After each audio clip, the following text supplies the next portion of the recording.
चंद्रशेखर आजाद जी मंच पर ही क्यों रोने लगे, क्या है पूरा मामला, आइए आपको बताते हैं। पहले चंद्रशेखर आजाद जी को देखिए। एक बात हम लोग भूल जाते हैं,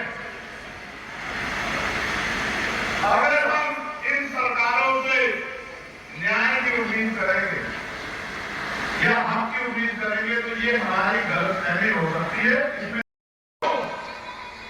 और मैं अपनी भावना को भी नहीं रोक पा रहा।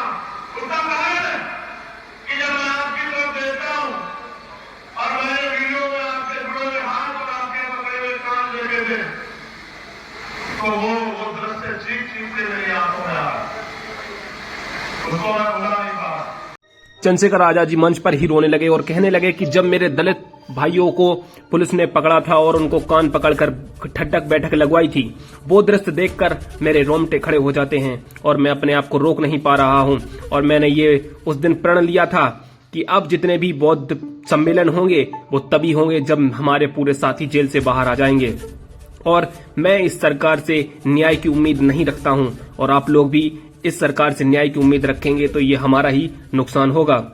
वहीं मायावती जी के ऊपर भी निशाना साधते हुए कहा कि जब दलितों के ऊपर इस सरकार में इतने अत्याचार अन्याय हो रहे हैं तो वहीं मायावती जी उनका सपोर्ट करती हुई नजर आई हैं। जो 9 अक्टूबर को रैली हो रही थी लखनऊ में, उसमें मायावती जी ने योगी जी का सहयोग पाकर उनको धन्यवाद दिया था कि जो लखनऊ का अंबेडकर पार्क है उसके रखरखाव का पूरा पैसा उनको उसी अंबेडकर पार्क में लगा दिया। इसके लिए मैं उनकी बहुत आभारी हूं। इस बात से भी चंद्रशेखर आजाद बहुत दुखी हुए कि जिस सरकार में सीजेआई के ऊपर जूता फेंका जा रहा है, जिस सरकार में अंबेडकर जी को गलत तरीके से पेश किया जा रहा है, जिस सरकार में निर्दोष लोगों की जान ले ली जा रही है, उसका धन्यवाद करती हुई नजर आई मायावती जी। इससे मैं बहुत ही दुखी हूं। मायावती जी क्यों अपना ये पक्ष छुपा रही हैं? क्या उनको डर है? उनको डरने की जरूरत नहीं है। हम समाज के सभी लोग आपके साथ हैं। आपको इस प्रकार से उनसे डरने की जरूरत नहीं है। आप किसी भी प्रकार से उनसे मत डरिए। लेकिन चंद्रशेखर आजाद जी भावुक हो गए और अपने दोस्तों, अपने दलित भाइयों को जब जेल से बाहर आते देख उनकी आंखों से आंसू बहने लगे। उनका कहना है कि मैं अपनी सांस का एक एक कतरा अपने समाज के लिए लगाऊंगा। जब तक मेरी जिंदगी है मैं अपने समाज के हित के लिए लड़ता रहूंगा।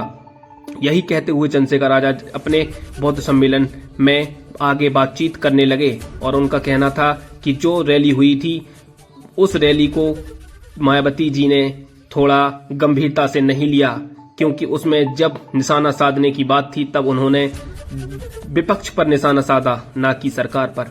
इस प्रकार से हमारे दलित भाइयों के ऊपर एक और अत्याचार बढ़ गया। तो आप लोग वीडियो को ज्यादा से ज्यादा शेयर करें, लाइक करें और कमेंट करें कि चंद्रशेखर आजाद जी और मायावती जी को एक मंच पर कौन ला सकता है और ये दोनों लोग कब तक एक मंच पर आएंगे। यदि एक मंच पर आते हैं तो बहुजन राजनीति में क्या बदलाव होगा। धन्यवाद।